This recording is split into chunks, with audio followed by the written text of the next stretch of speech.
احنا دلوقتي بنتكلم ان اتحاد الكوره امر الاهلي انه يتنازل عن الشكوى، والاهلي فعلا الراجل امس سحب الشكوى زي ما اتحاد الكوره امره. فالناس اللي بتتكلم وجمهور الاهلي اللي بيتكلم ويقول لك الاهلي سحب الشكوى، الاهلي ما سحبش الشكوى. اتحاد الكوره امر الاهلي بينفذ على طول. زي ما اتحاد الكوره في ظهر الاهلي، والاهلي بياخد السنه دي واخد الدوري من الدور الاول بسبب اتحاد الكوره ودعم اتحاد الكوره ليه والحكام وبالذات بتوع الفار. وهرجع اقول لك اللعبه من لسه الحكم ما صفرش على اللعبه ضربه جزاء، تلاقي بتاع الفار بيكلمه ضربه جزاء. اللي بيحصل من الاتحاد كتير، اللي بيحصل منه كتير من الحكام كتير، هو اللي بيحصل من الحكام مش بمزاجها. اتحاد الكوره امر الحكام كده، دي بتنفذ الات شغاله. يعني لو بصيت لها كده من اتحاد الكوره لمحمود الخطيب رئيس النادي الاهلي، لخالد مرتجي مراته سويسريه ومدرب الاهلي سويسري. يعني الراجل ادى تصريح غريب جدا جدا، ومرتجي عمال يدي تصريحات غريبه.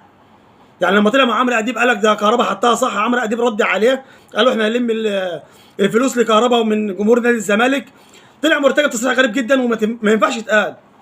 ان الراجل ما عندوش كرامه، ان الراجل بيقول لك انا اول ما جبت المدرب سويسري مش فاهم حاجه في مصر. الراجل مراته سويسريه، فبقول لك حبيت الطف الجو شويه فرحت جايب مراتي عشان بتتكلم سويسري للمدرب السويسري. غير طبيعي، غير منطقي. الراجل ده مش في وعيه وبيقول كلام غير مش في وعيه. قلت له مع عمرو اديب، يعني ايه مع عمرو اديب؟ البرنامج بتاع عمرو اديب برنامج بتسمعه الوف ملايين بتسمع البرنامج بتاع عمرو اديب، والراجل مع عمرو اديب بيكلمه ويقول له شفت كهربا حطها صح. يعني ايه حطها صح؟ اتحرقت اول لما قلت صح كنت مبسوط، لما الراجل قال لك احنا هنلم الغرامه من الجمهور وهنحط في صندوق النادي الاهلي. دي حرقتك حاجه غير طبيعيه. يعني الراجل اتحرق على كهربا وحطها واتحرق على الغرامه، وما اتحرقش لما طلع بيقول لك انا جبت مراتي مع المدرب السويسري عشان نلطف الجو شويه. يا راجل يعني حاجه مش مفهومه. ويقول لك مرتجى هو اللي بيجيب المدربين، مرتجى اللي بيمشي المدربين. ما حدش فاهم حاجه. هي الاهلي عمال يقول لك الاهلي منظومه.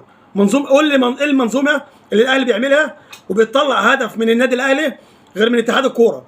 لو اتحاد الكوره ما بيساندكش ومش في ظهرك اقسم بالله ما هتاخد بطوله. الكابتن محمود الجوهر الله يرحمه الراجل قال لك ادي الزمالك العداله وبقيه الفرق يتنافسوا بعد كده على المركز الثاني والثالث. حط عداله في الكره المصريه، الزمالك هيفضل اول.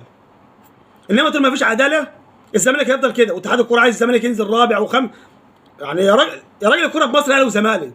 لو الاهلي مستقر والزمالك مستقر الدوري بتاعك ناجح.